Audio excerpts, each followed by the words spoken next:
Hey guys, welcome to the Field of 68 YouTube channel. If you like what you see here, hit that subscribe button and you'll get more college basketball content just like this. All right, so transitioning from one number one seed to the other number one seed from our Fielding the 68 bracket, Purdue tonight put up 99 points on Michigan. The final score was 99-67. You could have turned this thing off 5 minutes in. Mack, there was one point in the second half, I want to say, with about 11 or 12 minutes left, where Purdue didn't have a turnover yet. Now, they finished with 7. They got a little sloppy at the end, which will, kind of happen in games like this. But Braden Smith, 11 points, 10 assists, 7 boards. Lance Jones, 24 points. Zach Edey, who I think has reclaimed his title as like the official Big Z of college basketball. If you disagree with me, feel free to go ahead and weigh in there. But he had 16 and 10, and it felt like I don't want to say he wasn't trying, but he was just kind of on cruise control out there after going for 30 and 10 in each of the last 3 games. I guess my big question with Purdue is how can you trust the team where it feels like one of their important players, one of their important guards, like they just don't all come together at the same time? Does that make sense? Yeah, I Mac. mean, I think if you're nitpicking them, I think that there have been times where Lawyer didn't play his best. But Zach Edey's always going to be a problem. And I guess when I think of Purdue, Rob, I think of a team that we all know the storyline. Amazing regular season, unbelievable, conference tournament run, and they go in and they're the second one seed to ever lose in the first round. And they've had to wear that the entire offseason. Now, those guys developed a hunger, a sort of pissed off attitude. They go into this season, and it's like you don't start with the NCAA tournament. You start with game one in the non-conference part of the season. And so at times, maybe Purdue hasn't looked as sharp. They've obviously played an incredible schedule. They won the Maui. They took their a couple lumps early on in Northwestern and in the Big Ten. But I think at the end of the day, when that NCAA tournament rolls around, you're going to see a different Purdue team. I'm not saying they're going to go to the Final Four. I'm not. I think those guys have had that in the back of their mind ever since they sat in that locker room a year ago, last March. It's the worst feeling in the world when you lose in the NCAA tournament. I can't imagine what they felt, and obviously getting Jones out of the portal, I think helps maybe a little bit of their weakness in terms of taking guys off the dribble and adding a potent scorer on the perimeter, a guy that's able to defend as well. So I really like Matt Painter's group. I think he can nitpick him a little bit here and there, but they're going to win the Big Ten conference tournament, and they're going to do some damage in the NCAA tournament, in my opinion.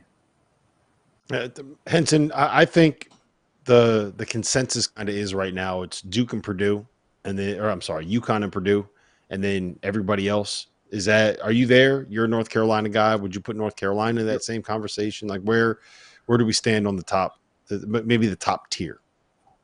Yeah, I'm there with you. I think those are 2 teams that are right there.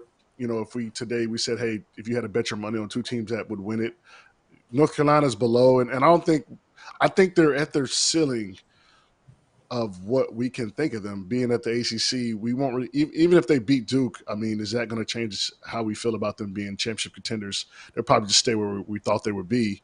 In reference to Purdue, I think the only way they lose is a bad matchup. That's the thing I'm worried about Purdue.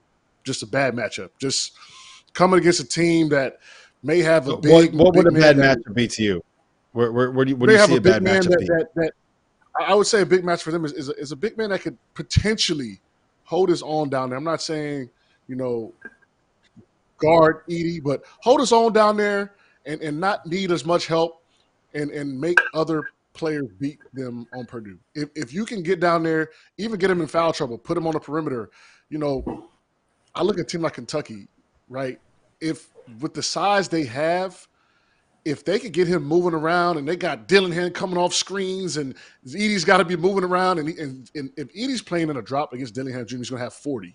So, like, what are they going to do? What are they going to do? So that's the only way I see them losing, and it may not happen. But if they come against a team with high-level offense, I mean, even like UConn, I would take UConn over Purdue right now just because I think Klingon can hold it down for a little bit and because you know ball. To take That's what it shots. is. Because you know ball. Force Edie to take some shots, and nobody's going to be able to guard Tristan Newton. He's going to be spraying the ball around. They've got shooters.